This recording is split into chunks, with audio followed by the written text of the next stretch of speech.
It's time for episode 299 of the 3 Point Podcast. And damn it, my Super Bowl bucket list trip came up one game short. Hashtag since 57 remains. We're presented by the Memorial Healthcare Wellness Center. Check out memorialhealthcare.org for everything they offer, including discounts for 2024.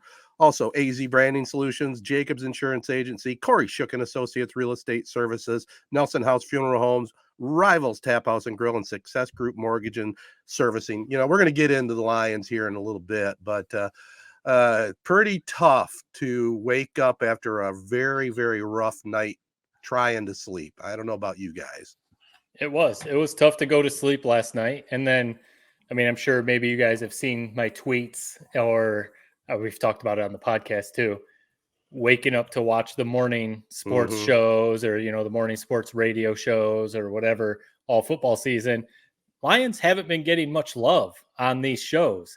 But then, of course, the time that they do is after they blow. You know, the time that I don't want to watch the coverage is when they get a 20-minute segment and all that. So I definitely, you know, I wanted to hear what a lot of these people had to say. You know, we'll give our thoughts on Dan Campbell and, you know, some of the other stuff that went on last night. But yeah, it was as depressing of a way to lose as I think is possible. Well, only one other Atlanta Falcons fans can understand. Yeah, that was, it was. I didn't sleep last night. You know, the other time I didn't sleep was when Michigan won the national championship. Two different reasons not to sleep, man. One felt a lot better than the other one, waking up in the morning after no sleep. The way I looked at the social media, and we'll talk about the actual game, but my God. Yeah. Anything, it was weird. Whether you were the positive guy, like looking forward to next year, whether you were the negative guy, whether you were the analytical guy, everything was pissing me off. So I just said, I'm done. I'm out. I put my phone away. I listened to a podcast that had nothing to do with football for like 2.5 hours. Couldn't sleep, just stared at the ceiling, replaying all those screw ups in my head. But it just, what a shitty loss. I hate to say it. It was a SOL loss. I know that's, you know, whatever, dead. Yeah. In my opinion, that was SOL. That you could argue the whole season was a SOL. How perfectly it went, and then how it just came crashing down. It was an SOL type moment. It was, especially the whole season, like you said, the whole season, how it played out, won the division, you know, hosted a play. We'd all been wanting to see a home playoff game. We got to see two. Matthew Stafford, we put that away, you know, made it to the NFC title game. Like everything really was perfect. As perfect of a first half as you can play offensively and defensively versus the team that everyone just assumed was going to walk to the Super Bowl in the NFC. 2 quarters, not even a game. Ted, you said your dreams of seeing the Lions in the Super Bowl in Vegas came up a game short.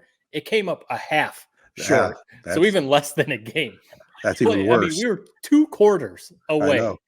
I wouldn't have cared if the whole comeback happened and they somehow eked out some stupid win at the end. Don't care. It was they just fell apart in the second half. Yeah. 100% agree with that. And I also agree with what Jared said. I was looking at a few things online, you know, on social media after the game, and I almost tweeted, I'm out of here for a couple days. I can't take it. I can't stand this, you know. I mean, but the one thing about social media that you got to give a little credit to, I guess, boy, I'll tell you what, people are not afraid to give their opinions, and it's all over the place for sure. You know, and I don't know about you guys. I don't know if you guys have any catch up, but maybe we ought to just take a quick break and then get right into it. I think that's what we ought to do today. Yeah, I just have one question for you. We were talking pre-pod. I mean, you were MIA last night. Nowhere on Twitter, nowhere in messages. I mean, what was your night like? And are you okay? I was worried you like we might not see you today for the podcast, really. I was pretty depressed. I will say that. I wasn't completely MIA. I was in a family text thread, and you know, we were going back and forth quite a bit, but then I did start staying out of it later in the second half because you could see the writing. You could see the writing on the wall. You could see it. It was happening. It was happening right in front of us. And again, I will offer further opinions, obviously, like all three of us will here in a moment, but where you stack that up as maybe all-time great losses, I think we need to get into that because it was pretty devastating for sure, especially after the season the Lions had. So let's take a short little break, and then we'll be right back and give all our thoughts on it right after this. All right, guys, I kind of teed it up, but it might be a prisoner of the moment, but I'm not so sure it is. What Jared was talking about in the beginning, SOL Lions, and I did see a few things online. Oh, it's not the SOL Lions. It was an SOL Lion loss without question. It fit right in the mode. And again, like I said, prisoner of the moment, it might be the worst loss I have ever experienced as a fan of sports in this state. I can't right off the top think of it. I was around in 83 and Eddie Murray missed that field goal against San Francisco. And there might've been a few others, but this one was, like you said, Matt, one half of perfect football and one half of some of the worst football I've ever seen. Yeah, it goes up there, probably the worst, just because of where they were. One half away from making the Super Bowl. Some of those ones in the regular season, now looking back, in the moment, they were awful, but they were just regular season games, maybe not ultimately that big of a deal. This was for a trip to the Super Bowl for the first time in franchise history, the type of thing that, you never know. Literally, you never know if the Lions are ever going to be back. They made it in 91 and didn't sniff it again for 30 years. Who knows? That may not be the case this time, of course, but you never know. You never know. Rex Ryan was talking about it on Get Up this morning. He was saying that, like, he had 3 conference championship losses and he still thinks about them every day because you just never know you never know if you're going to get back there. That's what took Jim Harbaugh away from Michigan, is getting that Super Bowl. That's how big of a deal this is to, fans, of course, but players, coaches, and everything, and everyone involved in the team and the sport. You want to get to the Super Bowl. So that's why that loss last night is something that will forever sting as Lions fans. I have some good friends at work that are from the Atlanta area, so lifelong Falcons fans, and they still talk about that Super Bowl. Yeah. They talk about the 28-3 and, how much that sucks as a fan because they were that close to winning the Super Bowl. Obviously the Lions would have then had to go to the Super Bowl, but it's just, that's a SOL thing, because we saw the records of like Kyle Shanahan when he was losing by however many points in the second half, he had never come back and won. Of course, he broke that against the Lions, and 17-point lead at halftime, and they just absolutely blow it. And it's just, of course, we'll get into the Dan Campbell stuff in the 4th down attempts, but I'm just seeing, you're talking about social media, seeing all the people and the fans. I love optimism. I love positive energy, being optimistic, but seeing all the fans being like, no big deal, we'll be back. And, this is just the beginning. And I believe in Campbell and Holmes and all that. I appreciate that. I believe in Campbell and Holmes also. But there's also we're about to lose Ben Johnson, possibly going to lose Aaron Glenn, which may or may not be that bad of a thing. But, you never know what's going to happen. Injuries could happen. The Packers are getting better. Teams get better. Everything played out perfectly, like you said, Jared, this season. And to come up 2 quarters short, it's something that's going to gnaw at fans and the players and coaches forever. And think about how Campbell had 100% like rating heading into that game. And it was a Super Bowl for the Falcons, but it honestly seems a lot like what that Falcons versus Patriots game was like, where as soon as it was over, your opinions on the Falcons team, their organization, their head coach, Dan Quinn, everything changed. And going into next year, it's like everybody was rowing the boat. PJ Fleck, fans, people are chanting Jared Goff's name in Milwaukee. Packers fans are chanting for him, for God's sakes. The team was perfectly in sync. They were healthy for the most part. They faced 2 9-8 teams in the previous 2 playoff rounds. They're up 24-7 against Brock Purdy. It's not like this is Tom Brady making a comeback on you. Right. I worry about what this loss will mean for the next 2-3 years. You lose Ben Johnson. It just, you can't pencil in, oh, we'll be back. I hope we'll be back. I'm not counting on it. Dan Campbell said it perfectly. It's going to be twice as hard to make it back here next year, because now we're going to have the target on our back. And you just couldn't replay this magic they really had with the home field advantage, everything. Look at Ford Field last night. Holy shit.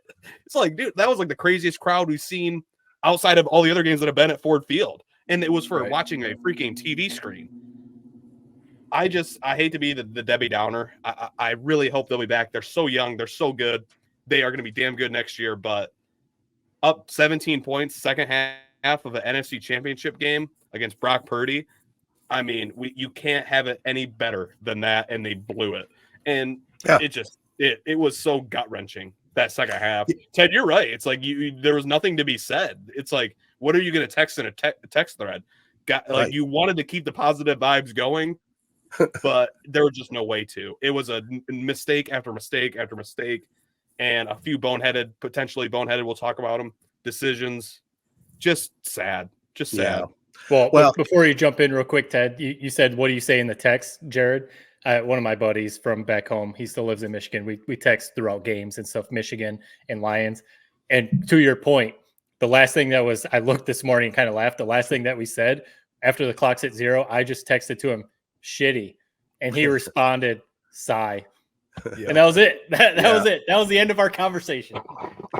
That's all you needed to say, man. It's for sure. And, you guys bring up some good points. And even Campbell, which, right spur of the moment after that gut-wrenching loss, he even flat out said, this was the year. It's not that easy. It's going to be that much tougher. This team is still, there's going to be changes made every year. But right now, the core of this team, they're set up to be good. Now, are they going to be Super Bowl good?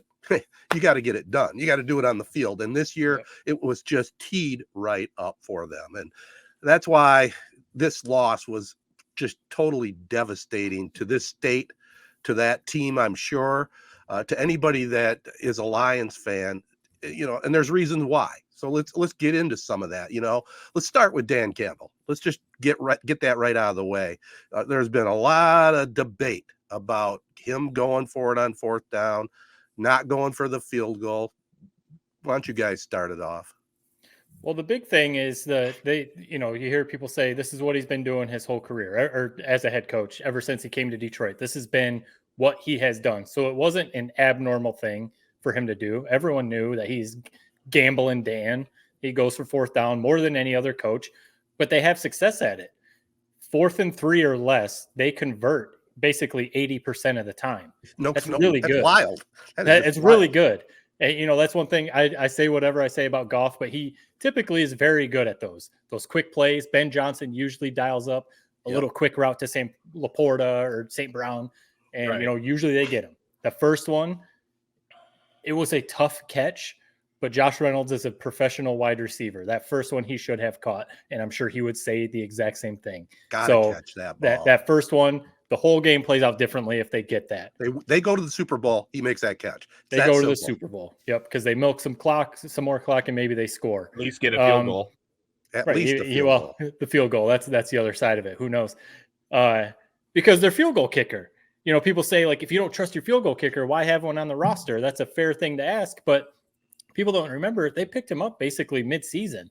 He was on any team. So I saw someone, we posted on Facebook a few hours ago about this and that we were recording a podcast, and someone replied he would like to ask Dan Campbell, did you go for it, or did you not kick the field goal because this is your identity and this is what you do, or because you don't trust your kicker?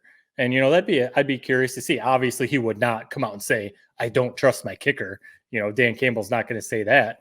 But is that part of it? Do they just not trust him to kick those 40 plus, 50 plus yard field goals? Because he doesn't have a very good success rate at that. The people who act like just take, I'm mind blown at the people who still just say, like, as simple, take the points, as if it's an automatic thing. You have no idea if that's going to go in, if it's going to get blocked, or how the game is going to play out after if you attempt that field goal. So I have no issue with Dan Campbell going for it. And one thing I'll add before you jump in, Jared, I saw Ryan Clark this morning, former player, of course, on Get Up. He mentioned one thing that I thought was a really good point. This has been Dan Campbell's identity as a coach, and this has been his message to his team, to Jared Goff, the quarterback, to all of the players. I believe in you. This is why we go for it. I trust Ben Johnson, the coordinator. I trust you guys as players. So that's why they go for it so much. That is their identity. That is what they do. If in the biggest moment he all of a sudden flipped, and went back on his whole thing. That's his whole philosophy. If in the NFC title game, he was all of a sudden like, got tight and was like, nah, we gotta, let's kick the field goal. That could backfire. The players could be like, what the hell, man? This is what, you don't trust us now? You trust us all season, but then all of a sudden now you don't trust. So, I mean, that's, I thought that was a good point. I mean, you put your trust in your players all season for the last 3 years since he's been in Detroit. You're going to trust him in the NFC title game too. And Jared Goff said it on the podium too. I don't know if you guys saw it. Like a reporter asked, what did you think about the 4th down conversions? And the reporter almost couldn't even finish the question. 100%. Goff was like, we should have converted. Right. Great call. We should have converted. So no problem with Campbell. The one was maybe the 3rd down on the goal line at the end of the game when they ran it and then had to burn a timeout. That was questionable, but it made that part flat out made no sense. But I'll be honest, I was like, I was like half like even watching at that point. I didn't even give a shit. It was over. I mean, I know it wasn't technically over, but for all rights and purposes, it was over. Here's where this is why I'm gonna critique Campbell for one of them, not the other. 4th down, the first 4th down where they were up 14 points. Yeah. I said it in real time. You take the points because going for that 4th down was such a momentum. The momentum was in the balance before that 4th down happened.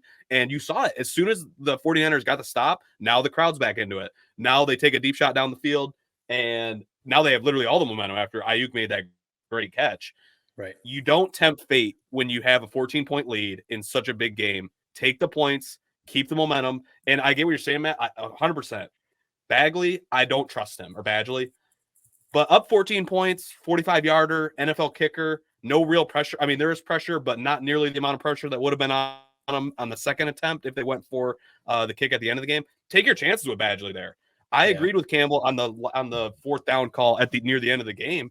I didn't trust Badgley in that position to tie the game, and it felt like they needed a touchdown. The way that game was going, everything 49ers way. Let's say even the defense somehow makes a miraculous stand after they tie the game at 27. I don't trust the Lions going against the 49ers in overtime. It felt like a losing proposition. I really thought they needed a touchdown on that drive, and they just didn't. They didn't do it. It's funny people critiquing Campbell. Like the players got to make plays. That first 4th down where I said they should have kicked. Yes, I'm critiquing Campbell, but also they dialed up a good play. It just bounces off of Reynolds' hands.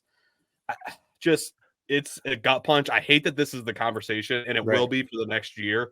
At some point, the players got to make some plays, and Dan Campbell can't do everything. He's not a perfect coach by any means, but a lot of what makes him is that mindset, and it's what got us there for sure. But God damn it, I just wish he could have reeled it in a little bit on that first 4th down. I know it was 4th and 2. I know they should have got it. Reynolds should have caught it, but you were just playing with the football gods at that point. Don't get greedy. Go up by 3 scores, and you can basically play a horrible rest of the game like we saw.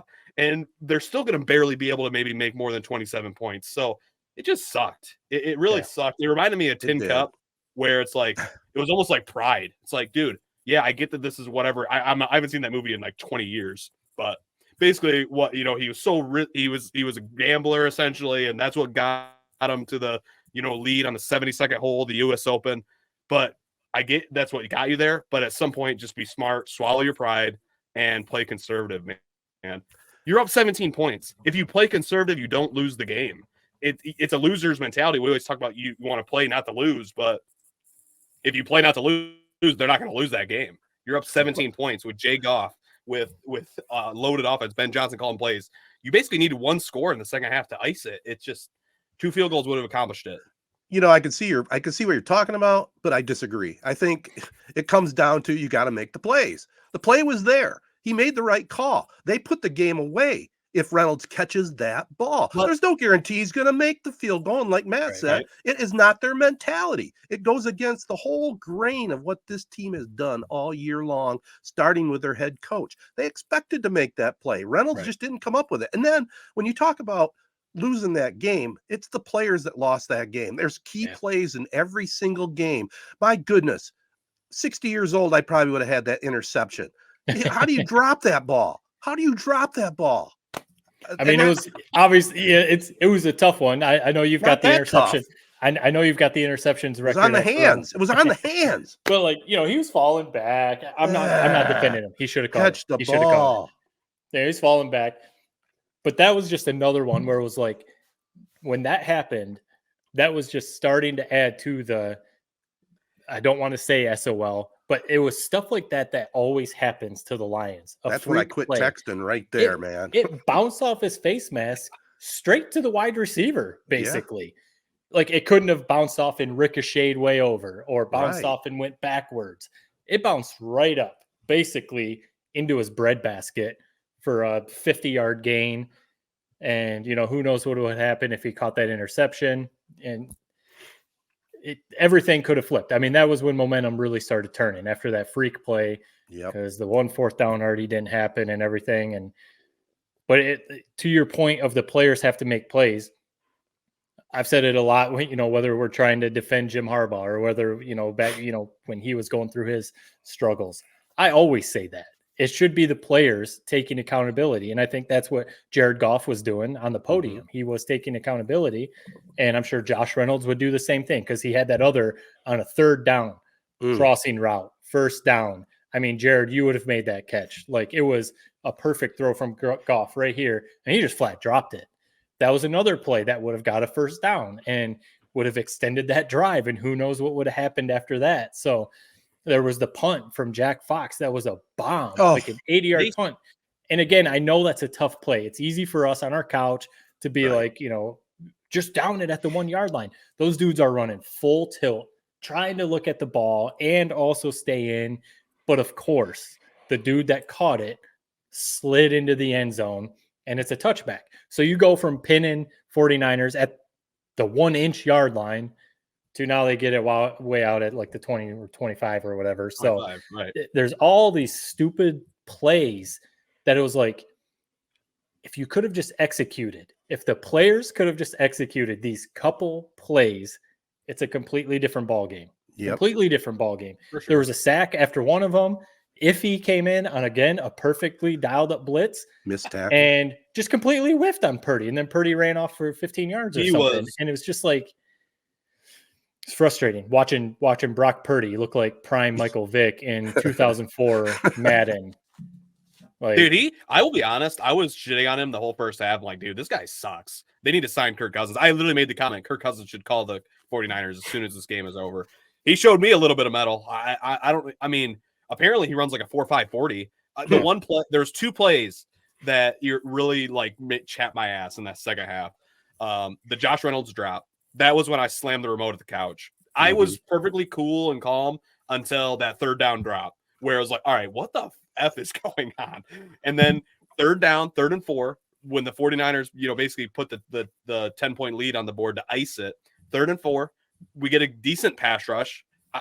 I guess they're so undisciplined in their pass rush with these lanes they leave wide open. It was only a matter of time before somebody like Purdy started exploiting it. Purdy sneaks through. Anzalone's basically spying Purdy, waiting for him. And Purdy just leaves Anzalone in the dust. I couldn't believe what I saw. It's like, dude, this guy legitimately might be one of the top athletes in the NFL with the way he was avoiding the rush, making guys miss, and running for 3rd down or running for 1st downs in key positions. The one thing I want to say about the players have to make plays, that 4th down, you leave it up to chance.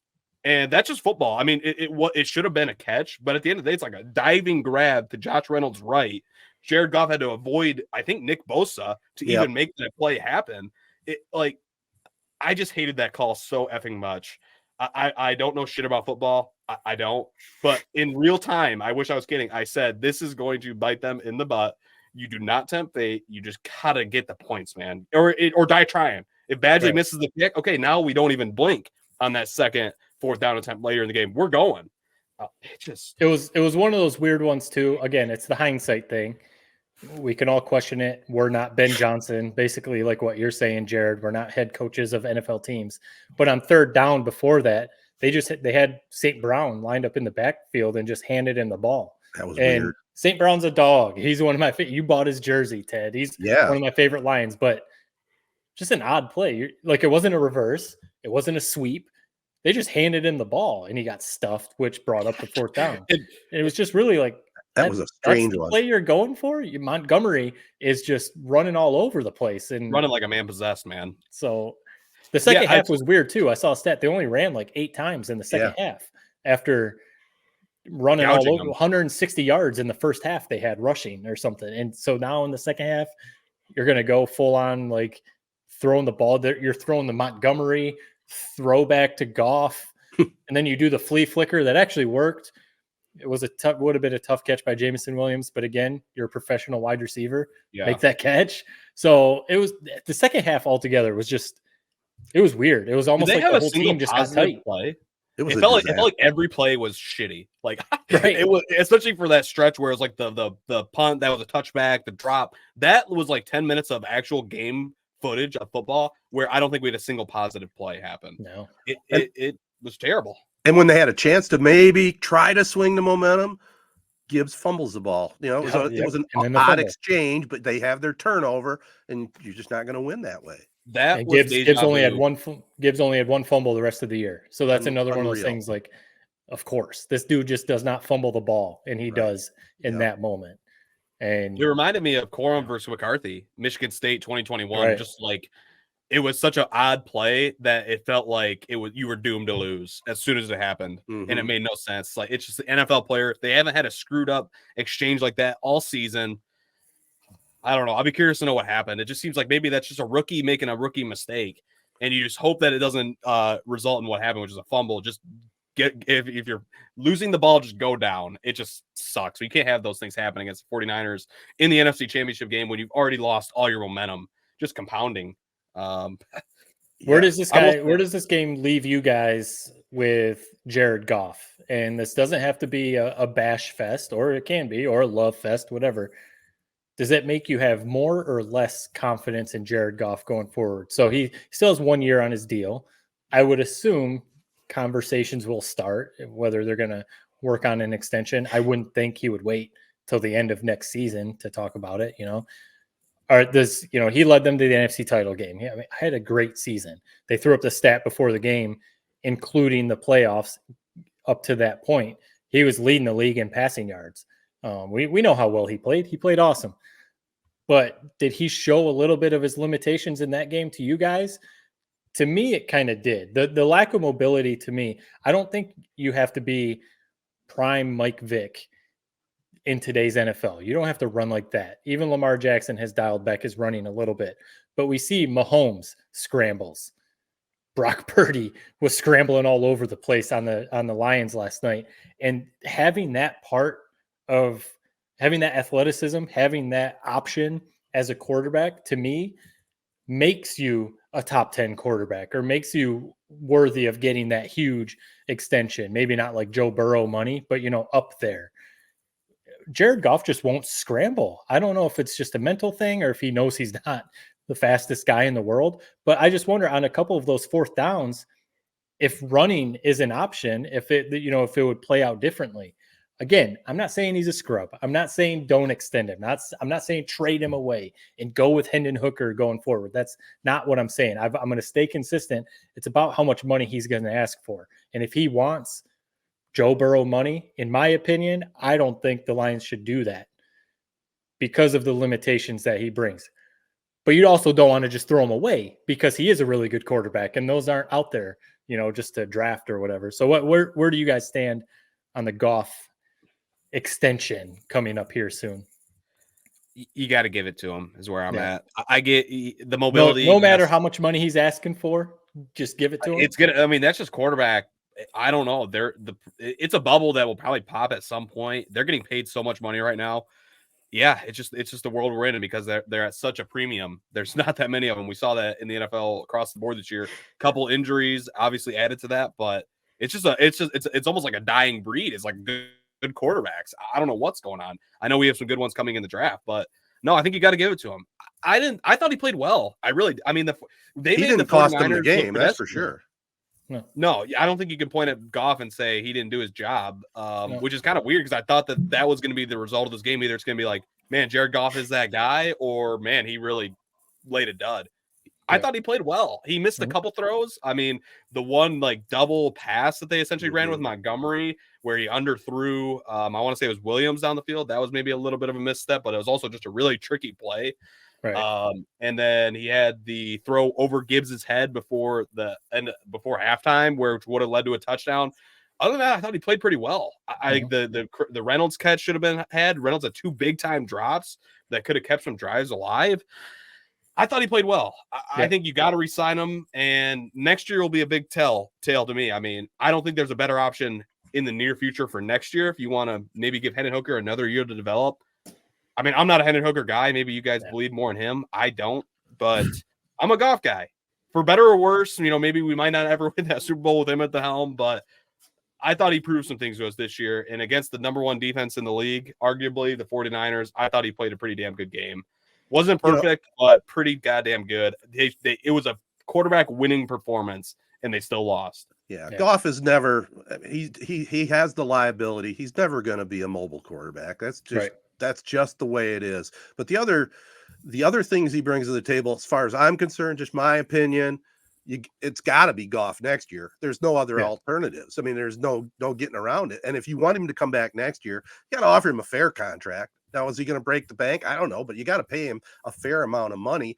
And for crying out loud, for what he did this year, even though he's slow and it sometimes has trouble getting out of the pocket when they put pressure on him, those quarterbacks that can run like that, they're at a premium that can run and throw. There's not that many that are really that good in all aspects. Goff, to me, the leadership he brings to this team, the team does believe in him. I think that's got to weigh quite a bit on what they decide to do.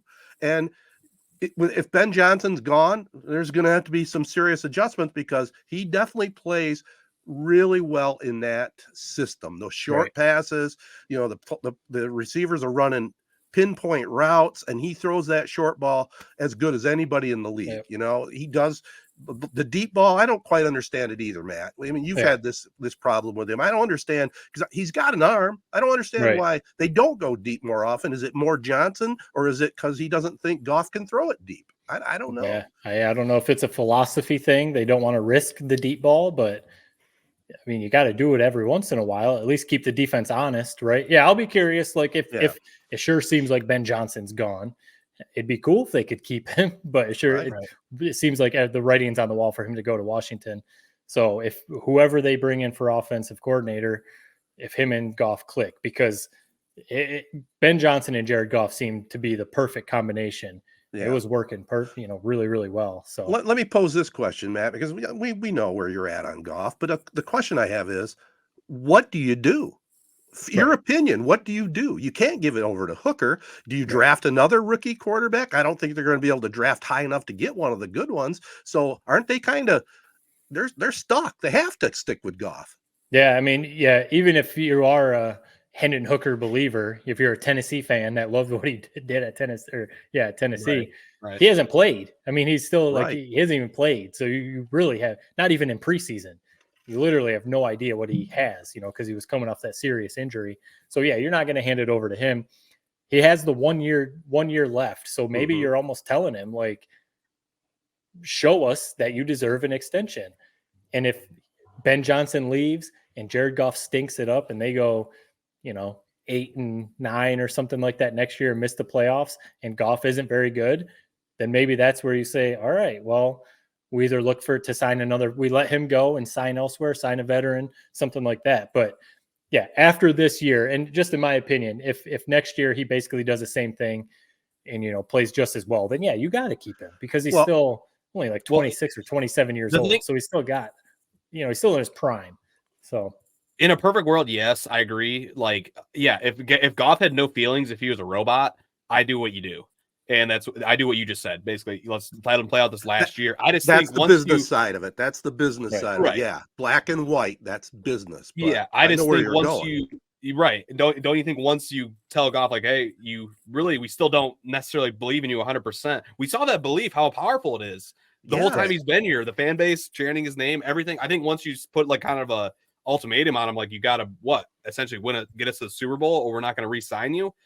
I just think it's bad juju. And we're talking about how this this loss from last year, it's like how it could like kind of rot some of this culture that they built, because it's like you start looking around like Dan Campbell, like, man, you kind of effed us, and Ben Johnson's gone, and I just think that's a recipe for disaster. Yeah, it could be. In a perfect world, like, Ted, you laid it out kind of better than I can. Like, business, like black and white. that's a perfect decision. I'm not like gung ho about bringing back Goff on a big deal.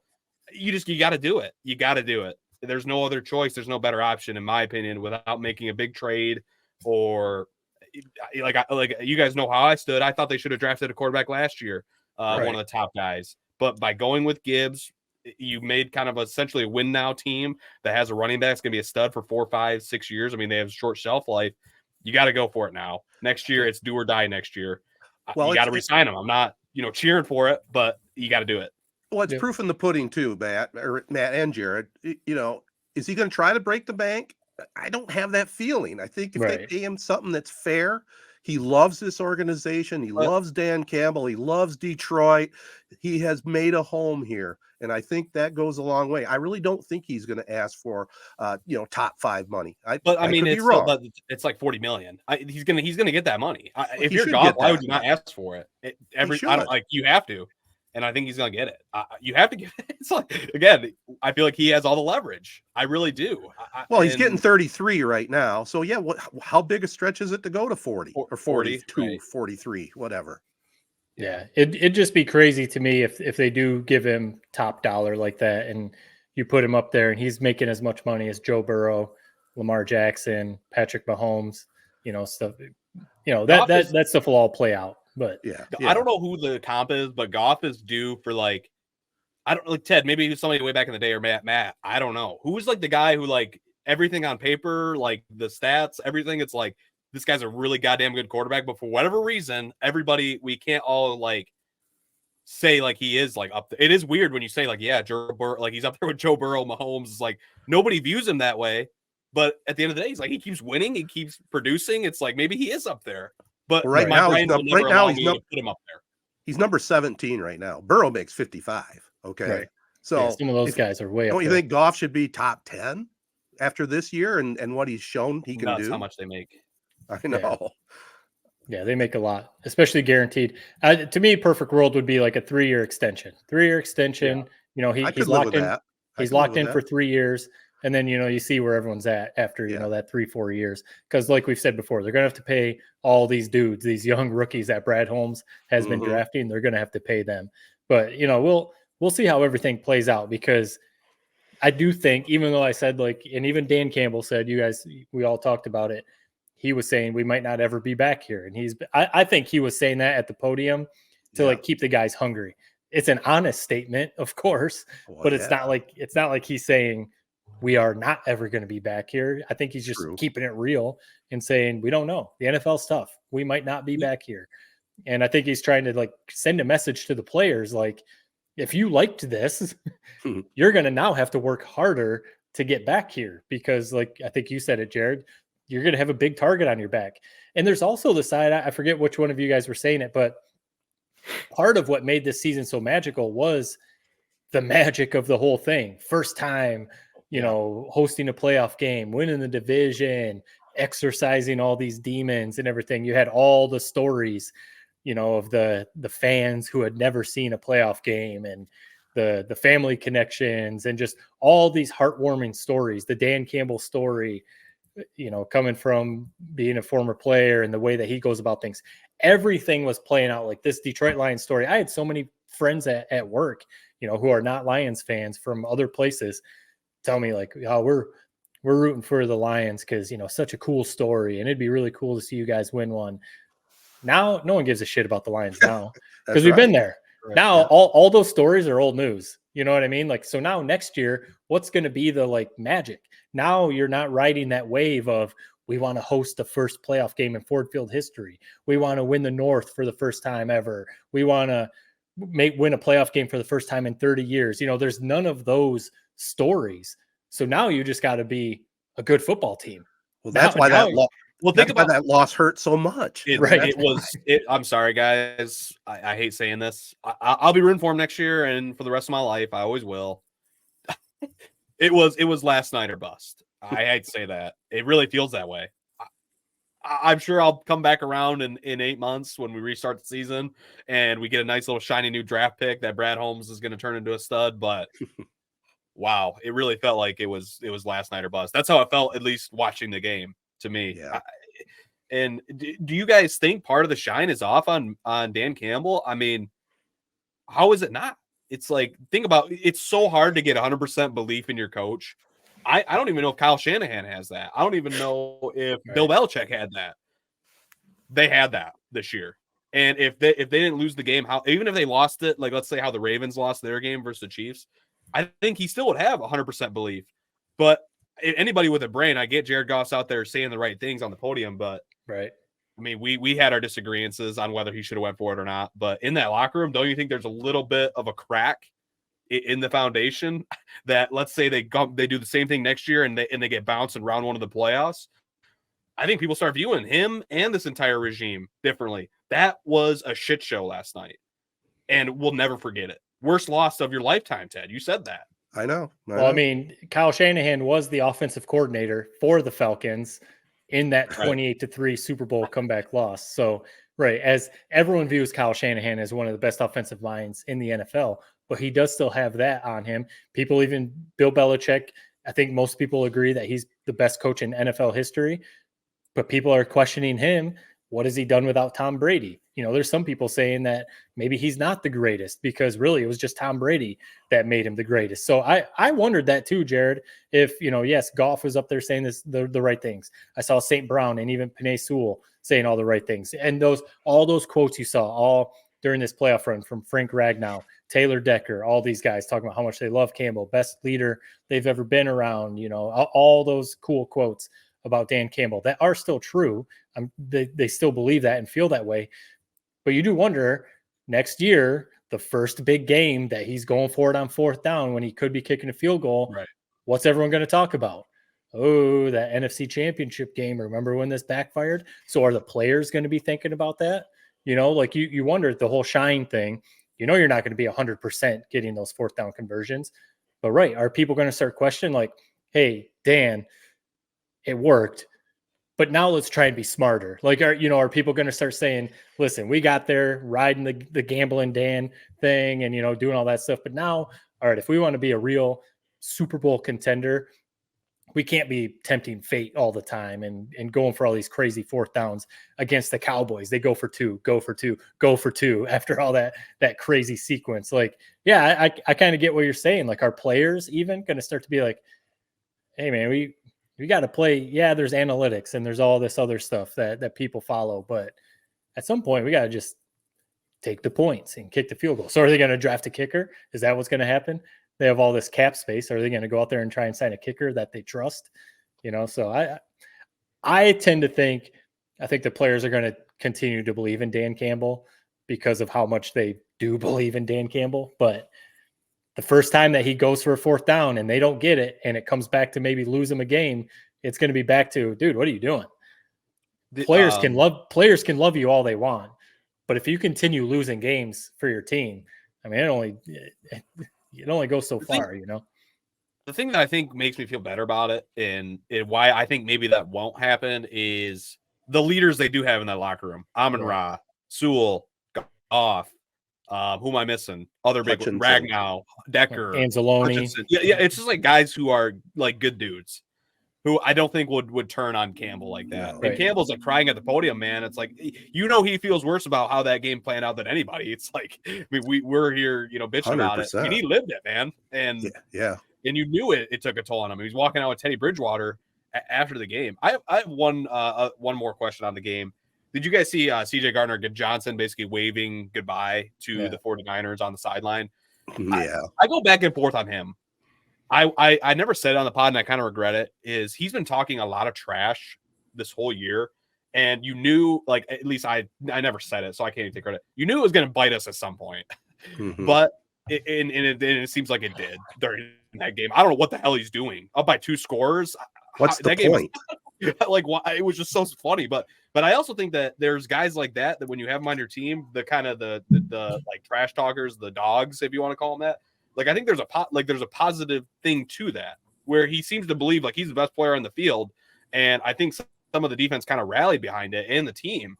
And so I think it's the plus and the minuses there where you get stupid shit, like where he's waving to the fans and basically just tempting the football gods. I said that twice now by waving goodbye to the 49ers midway through the second quarter.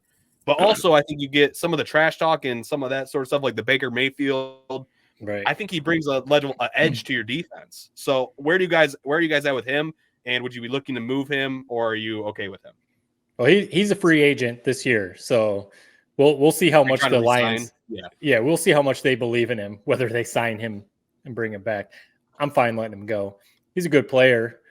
He gets hurt all the time. He was only healthy half the year. He had that issue with the Eagles too. He was hurt all the time. Mm-hmm. And yeah, I get what you're saying. He brings an edge, talks that trash and everything. I don't mind that. He doesn't seem to fit on the defense. There's something I'm just like, you're not like and I don't really mind Cam Sutton. I think he's a solid corner. I don't think he should be a number one. Right. He's a solid like number two. But so like I'd be fine keeping him. Gardner Johnson to me just doesn't fit. I'd be fine not paying him. Let him go. Yeah, I'd go either way on that. But if it cost him a lot of money, let him go. And you got to draft a cornerback, number one. Yeah. You got to be a stud out there in the SEC. D-line. I mean, it was clear. We've been saying it all year. Hutchinson needs help. I mean, James Houston getting hurt early in the year definitely didn't help. But they need to get Hutchinson some help. He had a couple pass deflections, but I don't think really otherwise he did much else last night. It was clear. I made a point to watch, specifically watch him a couple possessions. He was getting doubled and chipped every single play. George Kittle would either chip him and then go out for his route, or they would just straight up double team Hutchinson. And I think one thing too, Purdy, maybe it was a halftime adjustment. We know Hutchinson has that speed. He would get deep off the edge, and because Lions' defensive line isn't all that great, it would just leave a gap. Yeah. He would get so deep. He would, put a little pressure on Purdy, but then there was no one there to back him up. And Purdy would take off for 10, 15 yards or whatever. So I think that would help if they had a couple other, solid defensive linemen. They've got like $60 million in cap space, more than anyone else in the league. So they're going to have draft picks. They've got cap space, like I just said. So they're going to be able to do some stuff. So maybe, hopefully, what you kind of teed up, Jared, are people going to continue to believe in Dan Campbell, or are they going to jump ship? Hopefully people still believe in Dan Campbell. So hopefully free agents are like, yeah, I want to go play in Detroit. I want to go play for this guy. Right. And they can, because D-line, you said secondary, offensive line, you can always use depth there, right. But they need some help on defense. Go ahead. I was just going to say, Dan Campbell, he's beloved, and he is definitely still. One game's not going to tell his tale. Yeah, we'll know the Dan Campbell story 2 or 3 years down the road, but people are still going to want to come play for that guy. They love him, and they love the way he plays the game as a coach. So yeah, who doesn't love Campbell? You're exactly right. I'm overreacting. That's what a podcast is. I mean, I went through the archives recently, and it's like, man, I mean, if that's what this is. You fire from the hip. It's what you feel in the moment. And that's how I feel. I just worry about it. The one thing that I was a bit disappointed in, I don't want to be the Hutch hater. I'm not the Hutch hater. I'm not a Hutch hater. I love Hutch. I thought he was in for a big game when he started the game with those 2 pass breakup or pass deflection swats, whatever you want to call them. Yeah. I mean, he ended up with basically what Mark Titus calls a trillion. He played all game and didn't record a single stat. Zeros across the board, other than those 2 breakups. I thought we were due for him having a big game. I really did. I mean, and I know he gets doubled. He needs help. We need help everywhere on that goddamn defense. Yeah. But I thought he was going to make a big play, especially when we were sliding in that 3rd and 4th quarter. I thought he was going to have a big sack that was going to kind of revitalize this team. I was counting on it to the point where I was like watching him. Like I was watching him on these snaps, and it's just like he's not even getting home. And then when he is, he's leaving big rushing lanes for Purdy to escape. I thought we were in for more, and it just shows. I think he still has a lot of ways to grow, and I think he's still a damn good player. But you just saw the difference between him and Nick Bosa. I mean, Nick Bosa 2 sacks, he's getting doubled the same way, but he just got another step to take. And I thought we were going to take it last night, but he's not ready yet. He's still young. Yeah, it's only his 2nd year, and obviously we've said a number of times now on the podcast and today he needs some help on the defensive line. But I'm sure he can look at the tape and maybe get coached up a little bit, or maybe watch a guy like Nick Bosa and be like, all right, what's he doing that I'm not doing, or something like that. But anyone at this point, and I know I'm not saying that you are a hater, but anyone at this point who is still a Hutchinson hater, that's just what you are. You're a hater because he's proven that he's one of the best defensive ends in the league. He just, it'd be nice. Like the Niners had Nick Bosa and they went out and got Chase Young. They were like, you can't have just one guy. You've got to have more than one guy on the defensive line. And all right. Well, sorry. No, go ahead. I'm happy that they didn't sign Chase Young. I mean, there's a tweet circling around where his effort was piss poor. And that's what irritates me about the swing of momentum on that fourth down. That was the effort that they were giving. Greenlaw's slamming his helmet on the sideline. Like, they were done. just God damn it, make it a 3-score game. Well, I'm curious. So before we sign off on the Lions, Ted, I mean, you've watched a zillion football games. Jared, you have too. Yeah. But Dan Campbell, after the game, of course asked, what about those fourth down calls? And, I'm sure you guys saw the clip, but he said a lot of stuff. But one of the things he said was that the 49ers bleed the clock out. When their offense is going well, they bleed the clock out with McCaffrey, with Debo. They can just bludgeon you, by running those guys. Short passes with Purdy. And he said he wanted to take back momentum. You keep talking about momentum, Jared, and rightfully so. But Dan Campbell was saying with those fourth down calls, he was trying to take the game. Like, we talk about, you don't play to lose, you play to win. And he was playing to win. He saw that things were starting to flip. He saw that the 49ers were getting momentum. So, one, he doesn't have the best kicker in the league. Two, they're really good at fourth downs. So he was like, I want to win this game. If I go for a kick and we miss, I'm sending a message to my offense and they're just getting momentum back going the other way. Let's go get this fourth down and win the game. They're in the Super Bowl if Josh Reynolds catches that ball. And I saw some people saying like, Goff was scrambling and he threw a dart. And it was not a dart.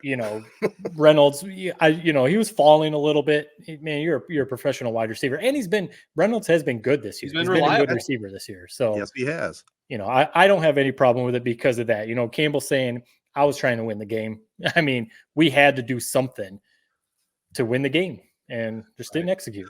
Well, we're going to see what kind of coach he really is if he loses any of these coordinators he has right now, especially Ben Johnson, right? Yeah. I mean, we'll see what Dan Campbell can do and if he can keep this team together. So I have confidence in him. I really think he's a solid coach and he's exactly what the Lions needed. Did they get the job done yesterday? No, but I don't put the blame on Campbell, at least, not 100% for sure. Who knows? Maybe we'll look back on this like Michigan in the playoff 3 years ago against Georgia. Just got run off the field, and it was like, all right, cool season. Michigan, not quite there yet. Obviously, now 3 years later, they won the national title. So maybe we'll look back in a couple of years and be like, man, that NFC title game against the Niners, that was wild. But all right, they figured some stuff out. I hope you guys are right. I've always been negative. I hope you guys are right. But God, that's one that's going to stick with you for a while, for a lifetime, probably. For sure. At least they didn't lose the Super Bowl that way, right? I mean, when teams lose Super Bowls, they tend to just kind of fade away, kind of like the Eagles this year. And we'll see if they can ever regain it back. But I don't know. I'm not going to be thinking of NFL football probably until I go on my trip out west, And I'll soak up some of the atmosphere in Vegas, but it won't quite be the same, obviously, without the Lions there. Well, Jim Harbaugh had some news. So why don't we just take a real short break and get back and talk a little bit about that and a few other things in sports. All right, guys, it came down to kind of the last minute, some negotiations. I had just one little sliver of hope that Jim might come back, but the writing was on the wall. He's going to the Chargers. He wants that Super Bowl, Vince Lombardi trophy. Obviously, he said in his interviews.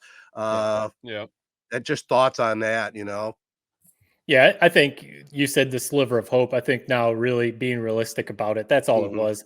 People were getting pissed. And, I was a little frustrated too, because some of the reports were that Michigan wasn't giving him what he wanted with his contract. And if that was the case, then I think it's fair to be a little bit like, what are you doing? Like, you have possibly the best coach in all of football right now. Give him whatever he wants and sign him. But then, it kind of comes out that Michigan they were basically giving him everything he wanted in his contract. And I think ultimately that itch to go for another Super Bowl won out. And I mean, you saw Jim Harbaugh They interviewed him before the Ravens playoff game, and you've seen other interviews where he almost, I don't know about you guys, but in those interviews, he almost seems like revitalized. You know, he's so excited to be back. I think he loves football so much, but knows college football is great. The national championship is great. Michigan football is great. NFL is king.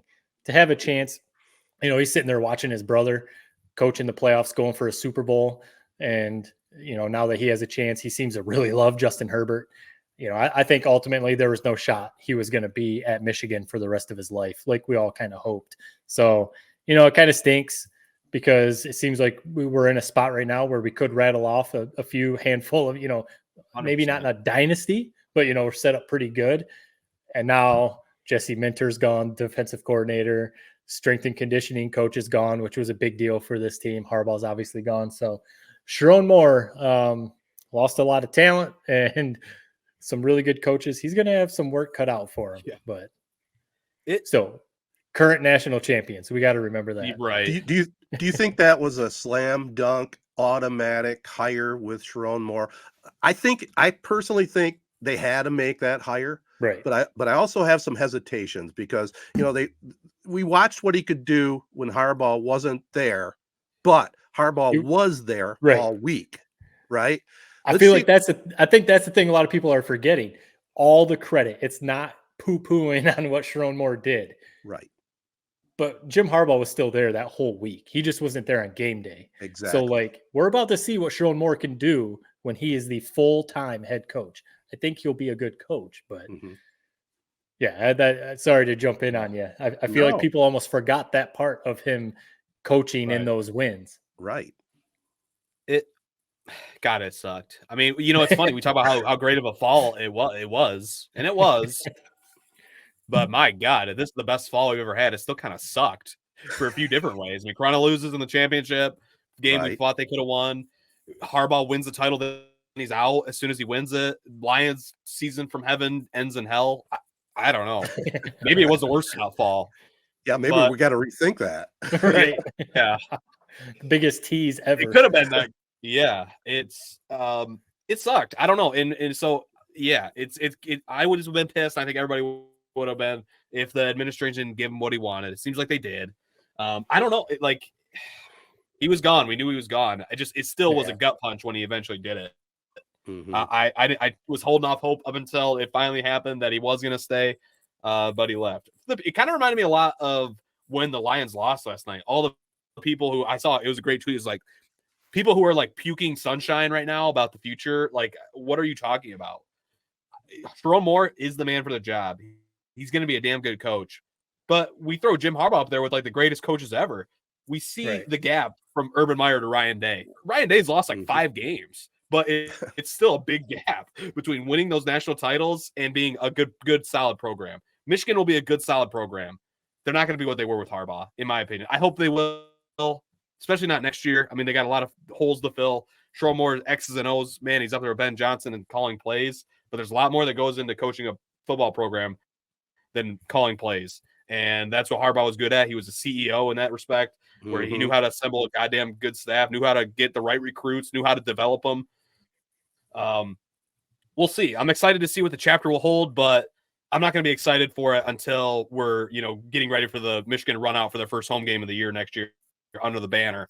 I'm more so mourning the loss of Harbaugh because, man, you said it, Matt. It really seemed like if he came back, this was going to be a dynasty. I'm going to say it, dynasty. But the one little silver lining is I kind of like that Harbaugh left on top. Now you can never take him down. State can't, Ohio State can't, NCAA can't. He retired on top, and there's also something to be said for that too. Yeah, it's a good point what you said, that people are almost, as much as Michigan fans and a lot of other people are now saying it, how good of a coach Harbaugh is, one of the best in football, not just for his success in the NFL, but in college. So I thought about that too, when people just give it to Sherrone Moore. He deserved it. That should have been the guy. You didn't want everything to fall apart, kids to start transferring and, everything else, what you see at other programs. You give him the job. You hope things keep rolling along. But it was kind of like, man, everyone just acting like Michigan's going to be right back in the national title game next year. they are losing Jim Harbaugh, the person that you're saying is one of the best coaches in all of football. So that's not just going to like not matter if any, and they're losing. I mean, probably one of the hottest up and coming defensive coordinators. Yeah, right. Yeah. Heisman Trophy quarterback and running back and just everything. So strength coach. There's going to be a little bit of a drop off, even if Sherrone Moore does end up being a really good head coach. But now they do have 8 home games, thank goodness. Yeah, that helps. This is what I was thinking about though. We finally reached the mountaintop with Michigan. Where I'm at for the rest of my life as a Michigan fan, there would be something so sweet with all the shit we're talking about if they ran the table again next year. Not win the national title, but if they won the Big Ten next year. And it was like, you thought we were done, but we had one last twist of the knife as this top premier program, number 1 program in the country. We gave you one last twist before the roller coaster started going down. That's where I'm at. If they gave me one more magical year, you know what? You guys did your job. It was awesome. I love Michigan football for life. How sweet would one more kind of ride be? Am I alone on that? You're alone on the likelihood of it, I'll tell you that much. Right. Well, yeah. Well, that's what would make it so magical. Like Ohio State's assembling the dream team with NIL, 13 million new staff members, this new conference. Like it just would be one last laugh if we got one more year of this ride, man. Fire up the victors, baby. I have a feeling we're not going to be as excited on the podcast about Michigan football next year. I'm not saying they're going to be, a 3-win team, but just something to think about heading into next year. It really one last ride. It would. I mean, Day's fired, James Franklin's fired. Like it could burn down the conference. Wow. I don't know. I like how you think. It perks me up a little bit after last night. Luckily, there's a lot of guys coming back on that defense. They're going to be able to hang their hat on the defense. The offense, we'll figure that out when the time comes, I guess. And it seems like Sherrone Moore's going to keep the Smash Mouth identity, which we all grew to love. I never thought I would say that, but I love it. I want nothing else for a football team. Well, we saw it with the Lions. You keep building those big hogs up front, man. Yep. And that's what Moore likes to do. Likes to have those big offensive linemen. If Michigan has that kind of, those kind of players every year, they'll be solid. And why not smash it? Yeah, it works. Yeah, I love it. All right. Let's slip into a little basketball. I don't have to be in it for very long, but Michigan continues to tumble, losing to Iowa at Chrysler by 10. And Wisconsin, a pretty easy win over Michigan State. Kind of a bad week for our Big Ten teams. I mean, Michigan State, I'm going to assume they're still going to make the tournament, but they're starting to flirt with being a bubble team. Yes, they are. If they continue to lose some of these games, like we've said before, come March, they usually seem to figure it out, especially Big Ten tournament. They'll win a couple games and then they'll be fine. They'll end up being a 4 or 5 seed or something like that. But, we say that now, but if they keep slipping up in some of these games, they might, Joe Lunardi might start putting them in the first 4 out, and you don't want to see that. Yeah. I've been trying to get into it, man. Maybe, like you said, Ted, I can't even think about football for a couple weeks until Super Bowl rolls around. So maybe this is where I really need to dive in and start watching some more ball and see where we're at. Michigan State. Just give me that Michigan State game, and let's get Juwan. I've been out of Juwan. Matt, I respect that you're not ready to jump off yet. If this whole regime swings back around, I'll never question one of your takes ever again. I promise, because I appreciate that you're still riding it, and it's not dead yet. It's not, but in my opinion, what could be Juwan's last year, if we got one last win over State in Izzo in a season that's been from hell, like that's kind of keeping me going as well. And keeping my heartbeat rolling. So, well, we are recording this on Monday. I think they play at Breslin Tuesday night, don't they? 9 o'clock. Do they play tomorrow? Tomorrow night, yeah. This is how dialed in we are. Yeah, they play the 30th. So tomorrow at Breslin. So, all right. I'm pretty sure. Again, this is how dialed in we are. I'm pretty sure Doug McDaniel's road game suspensions are still going. So I don't think he's going to be playing tomorrow night. So that might not happen. Him being on the court at home at Chrysler, they could maybe pull that upset. Yeah. And you're right. They do that. I'm good on the season. Go ahead and miss the tournament. Just beat MSU one time, and I'm starting to sound like what Dude, Michigan why State do you football guys- fans do. I mean, I'll be watching. I hope they can win, but God, that's going to make this week even more fucking hell. I didn't know that When was Michigan State runs them off the court. Oh yeah, Breslin's going to be popping, going to be It is. rolling, man. I can see it now. Ugh. It is. Oh yeah, I forgot. So yeah, again, this is we're exposing ourselves on how plugged in we are to college basketball. 9 o'clock. This is the one that's on the Peacock app. I remember that one of them was on Peacock. So you're gonna have to sign up for Peacock if you want to watch it. Because I can't watch boy. it. Just Oh kidding, I boy. have it. Well, I will watch it. I got Peacock, so I'll be able to tune in. But yeah. Well, I'll tell you what, fellas. Let's unless you got anything else in the world of sports, let's take another short break and have our prep spotlight presented by Jacobs Insurance Agency. All right, guys, we'll jump right into it. Again, thanks to Jacobs Insurance. Noah Jacobs was at the PA last Friday night over at Corunna's. The Cavaliers took care of business against Owasso. 81-43, 18 triples in that game officially. I think I had posted 17, but it was actually 18. And that's Jim Woodworth. I think Kori Shook was on board for this game. $50 per three-pointer. Ouch. Better get some advertising out of that. We'll have to give him some extra love.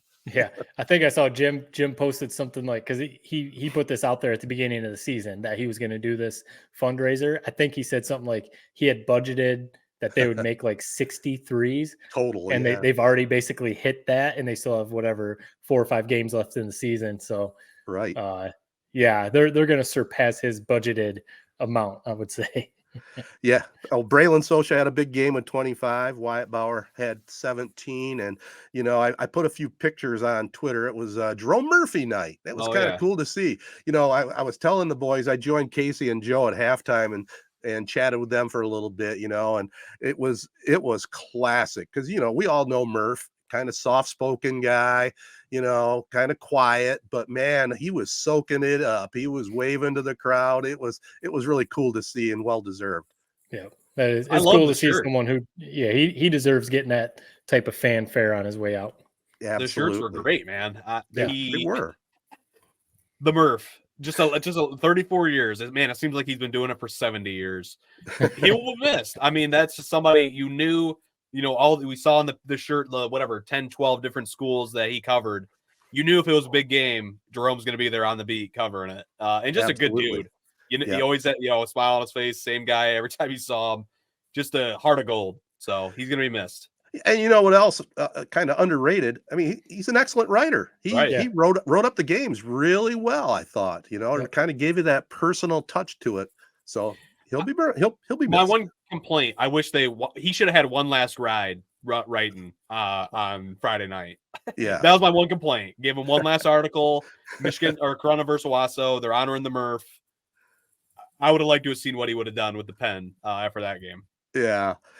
Some of the other games, guys, Chesaning down Mount Morris 48-47. So the Indians stay undefeated. We're going to make some connections with their head coach and try to get him on our next podcast. Mason Struck, who's having a great year, had 22 in that one. Durand, a 2-point win over Montrose, 69-67. The Railroaders having another good season, 10-4. And it was Perry over Saranac, 61-53. DJ Jinks, one of the better players in our area, finished with 24 points. In girls basketball, Owasso split as they defeated Corunna 47-24. Peyton Spicer had 15 for the Trojans. Ovid Elsie down New Lothrop 52-37. The Marauders improved to 10-1. Here's one we haven't talked about before, guys, and I think it's really good. Since Title IX came into place in the 70s, it's been amazing to see the rise of girls sports. And I don't know what you thought, but in wrestling, sometimes they would have girls wrestle guys. And I'm an old timer. I don't know. I just didn't kind of warm up to that. But now they've got girls have their own wrestling teams, and there was a big invitational at Ovid Elsie, 138 contestants. And I mean, I bet that was awesome to see. Great for the girls. Yeah, that is cool. Does every school have a team, or do you have to have a certain amount of I don't think they do yet, but they're working on it. It's one of those programs that they're trying to get developed. Chesaning's Crystal Luce was the winner at 144 pounds. Over Elsie had a couple winners. Kaya Spice, who I just saw, she was named the athlete of the week in the Argus. She's a five sport athlete. You don't do that very often in high school. And then she's a solid wrestler. She's the daughter of their wrestling coach. She's going to I forget what sport, it might be swimming, but she's going to Hawaii, Hilo. And that's where she's going to go to school. That's pretty cool perk right there. I would say so. Yeah. Yeah. A little bit ways from home, but pretty cool. Absolutely. Her and Madison Miller both won. On the boys' side, New Lothrop beat Chesaning 52-24 and Byron 78-6. In swimming, Owasso swim team swept the relay events down in Holly 126-50. And in bowling, New Lothrop rolled past Montrose boys and girls. Isabella Diltz had a 245 game, and Ashton Andres had a 241 on the boys' side. Both of those bowlers could kick my butt. I'm always happy when I just break 100. I don't know about you guys. Break 100, and yeah, you got to hit triple digits. You got to at least push 150, get up towards 200. I've never been a good bowler, man. Never. It's consistency. It's just like golf. You know how it is. Muscle memory. You just got to do it a lot. Castle game of the week coming up this week, Friday, February 2nd at 7:00. Chesaning, those unbeaten Indians, take on the Montrose Rams. So join Casey and Joe for that. Jacobs Insurance Agency has served Shiawassee County and the surrounding areas since 1977.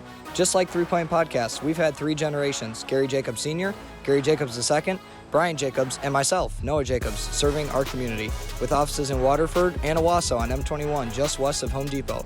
Stop in or go online to jacobsinsurance.com to get a quote or get your questions answered by our team. Jacobs Insurance is a proud supporter of our local schools and the proud sponsor of the Prep Spotlight. Insure everything, local, independent, and trusted. It's our family working together to protect yours. That's the Jacobs way. Guys, I don't know if and that again was the Prep Spotlight presented by Jacobs Insurance. I know we're going a little long again, but I got a couple quickies on Tedertainment if we want to throw anything out there, you guys. Yeah, let's do it. I've got a couple too. All right, let's take another pause and we'll be right back to finish it up. Are you ready to take your brand to the next level? Look no further. Introducing AZee Branding Solutions, where we help grow your brand from A to Z. At AZee, we're committed to helping businesses and organizations like yours reach new heights. Our full-service print and digital branding agency is your one-stop destination for all things branding. Need a stunning web or graphic design that captures your essence? We've got you covered. Want captivating social media content that engages your audience? Done. And that's not all. We're experts in video production and photography, ensuring your brand tells a compelling visual story. Plus, we specialize in screen printing and embroidery, turning your brand into wearable art that speaks volumes. Whether you're a startup or an established business, AZee is here to transform your brand dreams into reality. Ready to grow with us? Partner with AZee today and experience the difference. Visit our website at www.azee.co or give us a call at 1-844-360-AZEE. AZee Branding Solutions, where your success begins. I'll just give one tonight. Maybe a second one real quick. We learned quite a while ago on this podcast not to really talk politics, and another no is talk religion, right? Everybody has their opinions on politics and religion, but I've come across the show. It's been out for a while and started watching it, and it's a 3 out of 3, and it's called The Chosen. I don't know if you obviously probably have heard about it. No, it's the story. It's the story of Jesus and his followers, but it's done in series fashion, and it kind of follows along to his story. I mean, I'm got to tell you guys, it's just fantastic. The way the actors are great. The actor that plays Jesus, it's amazing. I mean, it's kind of enlightened me a little bit, and it's really, really well done. You don't even have to be overly religious. You can be any religion there is. It's his story, as told in the New Testament. But it's very well written, very well acted. I can't say enough for it, man. Like I said, 3.0 on the 3-point scale. Where do you watch it? I caught it first, season 1 on Netflix. It's still on Netflix. And all 3 seasons so far are on Prime. and they've got a fourth season coming out here shortly. So you can catch up on the first 3 seasons on either Netflix or Prime. Yeah. And yeah, not making like a statement here or anything, but is the show, you said, is it pushing religion or is it just like telling the story? It's telling the story. Right. And Because I was going to say that would turn some people off if it was like we're trying to push you into religion. If it's just telling the story, then yeah, that could be, really, really interesting. It's especially if you have a background, you kind of know what's happening. I'm not going to say I'm the world's most devout religious person, but I know the story of Jesus, and and there's been many stories that have been portrayed out there, like the Last Temptation of Christ, and the one that Mel Gibson did, which was real tough to watch.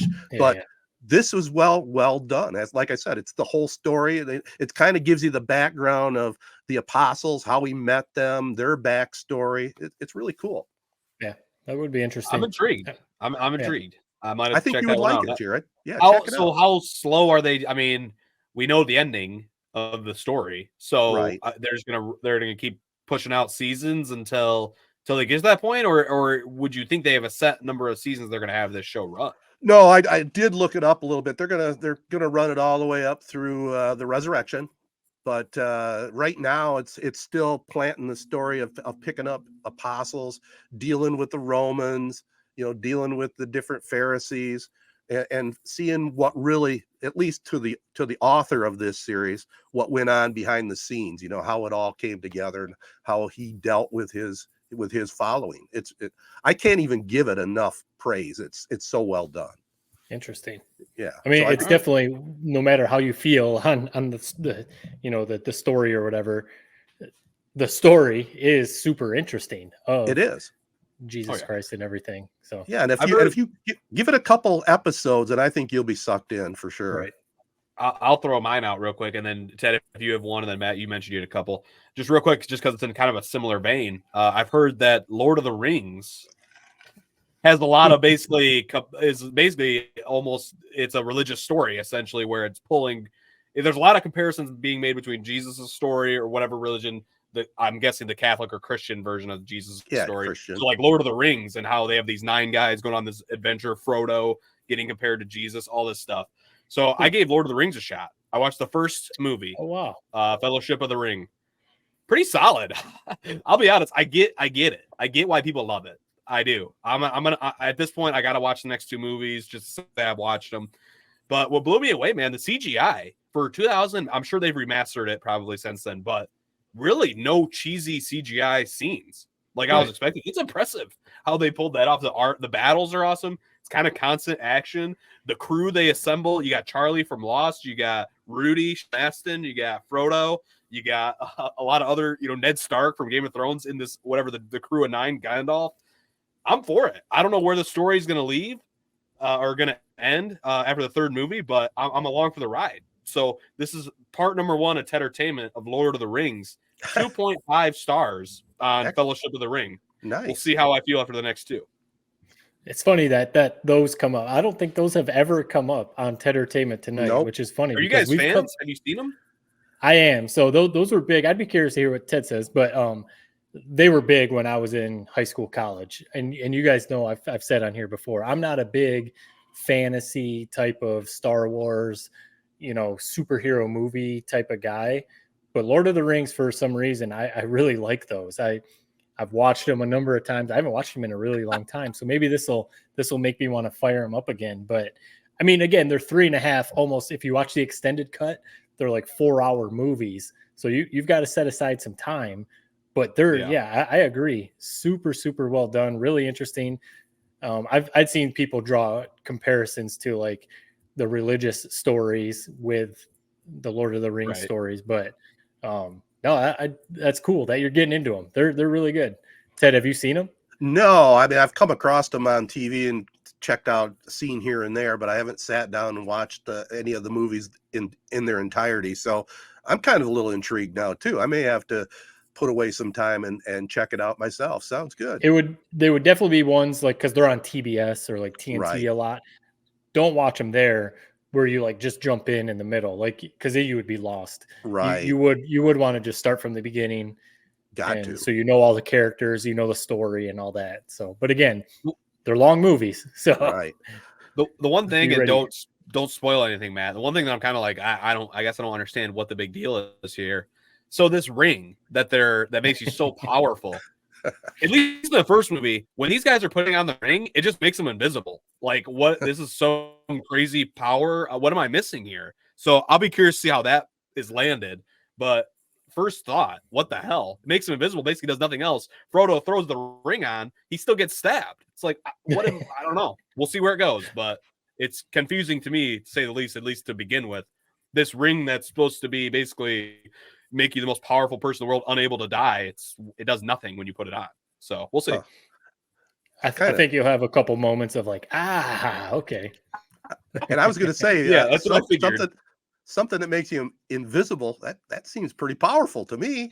Right. I wouldn't mind that. Yeah, but I mean, you're not gonna rule the world by being invisible.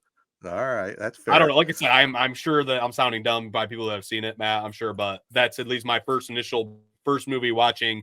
I don't get this ring. I don't get it, but Yeah, it'll be explained. Cool movies. very cool movies. The other one I got, I tweeted something about it. It was if anybody out there is a Queen music fan, Queen with Freddie Mercury. I did go see, my wife and I went on a Friday night a couple of weeks ago over to Grand Blanc at the NCG Cinemas on the IMAX. And it was a concert in Montreal from 1981. It was the full Queen effect. The sound was unbelievable. You know, they played all the hits. The only thing that was a little discerning with the IMAX screen was when they had close-ups of Freddie and his chompers, man. Why are you always throw the chompers? You always throw the chompers. I remember your Queen review way back in the day. That was your biggest complaint as well. That's who he was. It's not a complaint, but my goodness, he did have some teeth, man. It's a fact. Yeah, especially in the IMAX. Exactly. But I will say this: despite that, if you want to call that a criticism, it was very well done. If you've never seen Queen in concert, this is about as close as you're going to get.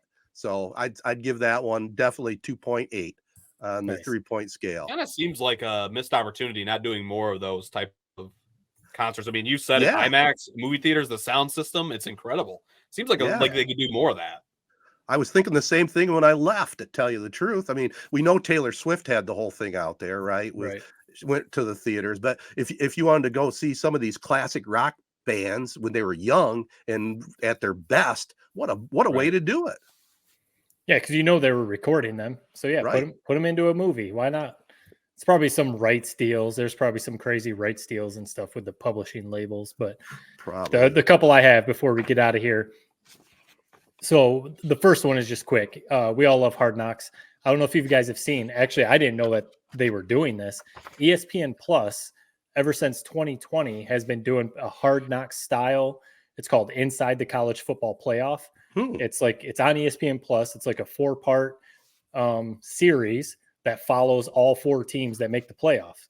And like I said, it's like Hard Knocks, where behind the scenes stuff, they follow them in practice, and they break down the games, interviews, and stuff. So, I mean, if you like Hard Knocks and you like the college football playoff, especially this year's with Michigan winning the national title, I did not go back and watch the one versus Georgia. I didn't even want to watch the one last year with the TCU game, but definitely watch this year's. It's just a cool 4-part, relive that college football playoff with Michigan, see some behind the scenes stuff at the Rose Bowl and then the national title game. If you have ESPN Plus, I would definitely recommend checking that out. Heck yeah. And then go ahead, Jared. No, I think I actually, it's funny you mentioned last year's. I think I turned it on for like 5 minutes. I'm like, dude, this is gonna make me sick to my stomach. I can't watch this. But I totally forgot about it. I need to watch it this year for sure.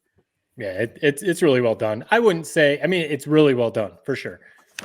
I wouldn't say it's up there with Hard Knocks, but I would say it's comparable. If you like Hard Knocks, you would like this. And then last one, so Kevin James, Grown Ups movies, King of Queens, comedian. I've always liked him. I just think he's really funny. I like King of Queens, and then some other movies and stuff that he's done. So he put out a new stand-up routine. It's on Amazon Prime. So if you have Amazon Prime, you can watch it. It's called Irregardless. I used to love his stand-up. There was one specifically called Don't Sweat the Small Stuff that came out when I was in college. And me and some of my roommates, we watched constantly. We still sometimes like quote it. Just really funny. So when I saw he dropped this one, I was like, oh yeah, I got to watch this, see if he still got it. It was okay. He had some good jokes. It's just funny. Even my wife and I commented a couple times, like, man, is this like a joke? Like, is this serious? He comes off very much as grumpy old guy complaining about like the youth and politics and stuff. And I get maybe that's the whole bit. He's trying to come off like an old guy and doesn't like all the stuff with cell phones and stuff that his kids are doing and everything. So it wasn't as good as maybe his old stand-up, at least in my opinion. But if you like Kevin James and you got Amazon Prime, there's some good laughs. If you like stand-up comedy, there's some good laughs, but it was a little disappointing, to be honest with you. I didn't know honestly, I never knew that he was a stand-up at one point. I guess I should have figured that was such a popular thing in his era and who he's friends with. It makes sense. But no, I always like Kevin James. I'm intrigued. I might maybe I'll watch the one from way back in the day that you mentioned that was maybe a little bit better. I always liked him. He gets some hate. I never understood why. I've always thought he's really funny. He was good in Paul Blart. Yeah. Mall Cop, man. That was a classic movie. I did like Queens, he was at his peak, man.